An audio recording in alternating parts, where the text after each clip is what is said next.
بادشاہ کا موڈ اچھا تھا۔ وہ نوجوان وزیر کی طرف مڑا اور مسکرا کر پوچھا، تمہاری زندگی کی سب سے بڑی خواہش کیا ہے؟ وزیر شرما گیا، اس نے منہ نیچے کر لیا۔ بادشاہ نے کہکا لگایا اور بولا، تم گھبراؤ مت، بس اپنی زندگی کی سب سے بڑی خواہش بتاؤ۔ وزیر گھٹنوں پر جھکا اور عاجزی سے بولا، حضور آپ دنیا کی خوبصورت ترین سلطنت کے مالک ہیں۔ میں جب بھی یہ سلطنت دیکھتا ہوں تو میرے دل میں خواہش پیدا ہوتی ہے، اگر اس کا 10واں حصہ میرا ہوتا تو میں دنیا کا خوش نصیب ترین شخص ہوتا۔ وزیر خاموش ہو گیا۔ بادشاہ نے کہکا لگایا اور بولا، میں اگر تمہیں اپنی آدھی سلطنت دے دوں تو؟ وزیر نے گھبرا کر اوپر دیکھا اور عاجزی سے بولا، بادشاہ سلامت، یہ کیسے ممکن ہے؟ میں اتنا خوش قسمت کیسے ہو سکتا ہوں؟ بادشاہ نے فوراً احکامات لکھنے کا حکم دیا۔ بادشاہ نے پہلے حکم کے ذریعے اپنی آدھی سلطنت نوجوان وزیر کے حوالے کرنے کا فرمان جاری کر دیا۔ دوسرے حکم میں بادشاہ نے وزیر کا سر قلم کرنے کا آرڈر دے دیا۔ وزیر دونوں احکامات پر حیران رہ گیا۔ بادشاہ نے احکامات پر مہر لگائی اور وزیر کی آنکھوں میں آنکھیں ڈال کر بولا، تمہارے پاس 30 دن ہیں، تم نے ان 30 دنوں میں صرف 3 سوالوں کے جواب تلاش کرنے ہیں۔ تم کامیاب ہو گئے تو میرا دوسرا حکم منسوخ ہو جائے گا اور تمہیں آدھی سلطنت مل جائے گی، اور اگر تم ناکام ہو گئے تو پہلا حکم خارج سمجھا جائے گا اور دوسرے حکم کے مطابق تمہارا سر اتار دیا جائے گا۔ وزیر کی حیرت پریشانی میں بدل گئی۔ بادشاہ نے اس کے بعد فرمایا، میرے 3 سوال لکھ لو۔ وزیر نے لکھنا شروع کر دیا۔ بادشاہ نے کہا، انسان کی زندگی کی سب سے بڑی سچائی کیا ہے؟ وہ رکا اور بولا، دوسرا سوال، انسان کی زندگی کا سب سے بڑا دھوکہ کیا ہے؟ وہ رکا اور پھر بولا، تیسرا سوال، انسان کی زندگی کی سب سے بڑی کمزوری کیا ہے؟ بادشاہ نے اس کے بعد نکارے پر چوٹ لگوائی اور بآواز بلند فرمایا، تمہارا وقت شروع ہوتا ہے اب۔ وزیر نے دونوں پروانے اٹھائے اور دربار سے دوڑ لگا دی۔ اس نے اس شام ملک بھر کے دانشور، ادیب، مفکر اور ذہین لوگ جمع کیے اور سوال ان کے سامنے رکھ دیے۔ ملک بھر کے دانشور ساری رات بحث کرتے رہے، لیکن وزیر نے دوسرے دن دانشور بڑھا دیے، لیکن نتیجہ وہی نکلا۔ وہ آنے والے دنوں میں لوگ بڑھاتا رہا مگر اسے کوئی تسلی بخش جواب نہ مل سکا، یہاں تک کہ وہ مایوس ہو کر دارالحکومت سے باہر نکل گیا۔ وہ سوال اٹھا کر پورے ملک میں پھرا مگر اسے کوئی تسلی بخش جواب نہ مل سکا۔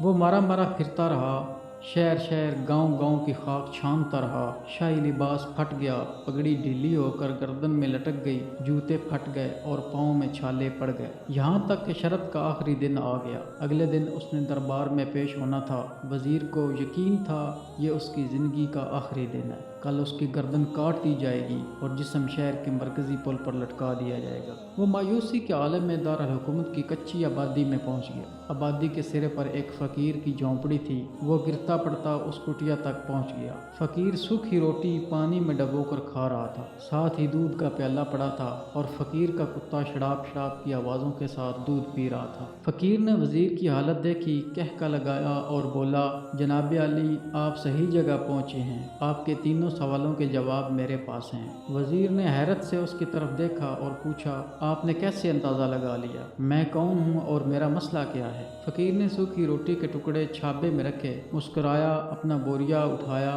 اور وزیر سے کہا، یہ دیکھیے، آپ کو بات سمجھ آ جائے گی۔ وزیر نے جھک کر دیکھا، بوریے کے نیچے شاہی خلت بچھی تھی۔ یہ وہ لباس تھا جو بادشاہ اپنے قریب ترین وزراء کو عنایت کرتا تھا۔ فقیر نے کہا، جناب عالی، میں بھی اس سلطنت کا وزیر ہوتا تھا۔ میں نے بھی ایک بار آپ کی طرح بادشاہ سے شرط لگانے کی غلطی کر لی تھی، نتیجہ آپ خود دیکھ لیجئے۔ فقیر نے اس کے بعد سوکھی روٹی کا ٹکڑا اٹھایا اور دوبارہ پانی میں ڈبو کر کھانے لگا۔ وزیر نے دکھی دل سے پوچھا، کیا آپ بھی جواب تلاش نہیں کر سکے تھے؟ فقیر نے کہکا لگایا اور جواب دیا، میرا کیس آپ سے مختلف تھا، میں نے جواب ڈھونڈ لیے تھے۔ میں نے بادشاہ کو جواب بتائے، آدھی سلطنت کا پروانہ پھاڑا، بادشاہ کو سلام کیا اور اس کٹیا میں آ کر بیٹھ گیا۔ میں اور میرا کتا دونوں مطمئن زندگی گزار رہے ہیں۔ وزیر کی حیرت بڑھ گئی، لیکن یہ سابق وزیر کی حماقت کے تجزیے کا وقت نہیں تھا، جواب معلوم کرنے کی گھڑی تھی۔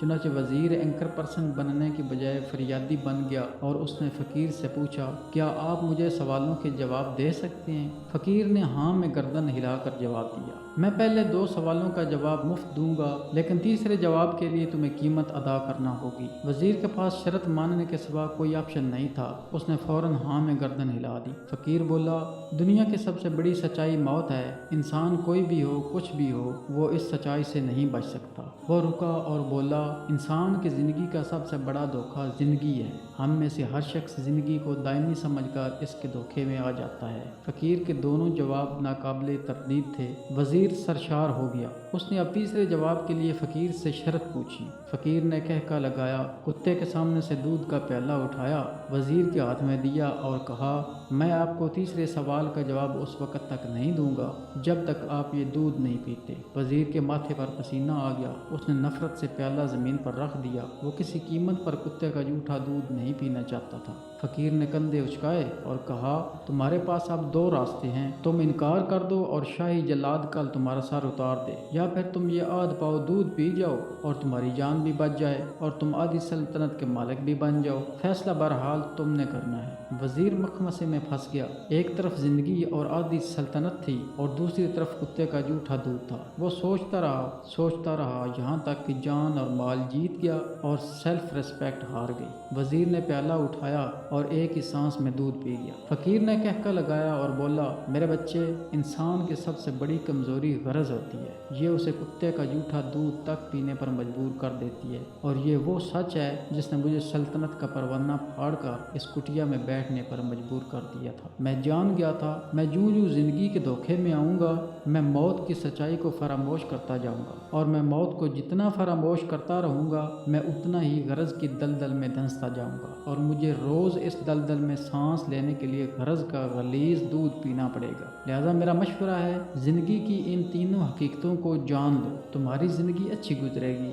وزیر خجالت، شرمندگی اور خود ترسی کا تحفہ لے کر فقیر کی کٹیا سے نکلا اور محل کی طرف چل پڑا۔ وہ جوں محل کے قریب پہنچ رہا تھا، اس کے احساس سے شرمندگی میں اضافہ ہو رہا تھا۔ اس کے اندر ذلت کا احساس بڑھ رہا تھا۔ وہ اس احساس کے ساتھ محل کے دروازے پر پہنچا۔ اس کے سینے میں خوفناک ٹیس اٹھی۔ وہ گھوڑے سے گرا اور اس کی روح کف سے انصری سے پرواز کر گئی۔ ہمیں کسی دن کسی ٹھنڈی جگہ پر بیٹھ کر زندگی کے ان بنیادی سوالوں پر ضرور غور کرنا چاہیے۔ ہمیں یہ سوچنا چاہیے، ہم لوگ کہیں زندگی کے دھوکے میں آ کر غرض کے پیچھے تو نہیں بھاگ رہے، ہم لوگ کہیں موت کو فراموش تو نہیں کر بیٹھے، ہم کہیں اس کہانی کے وزیر تو نہیں بن گئے۔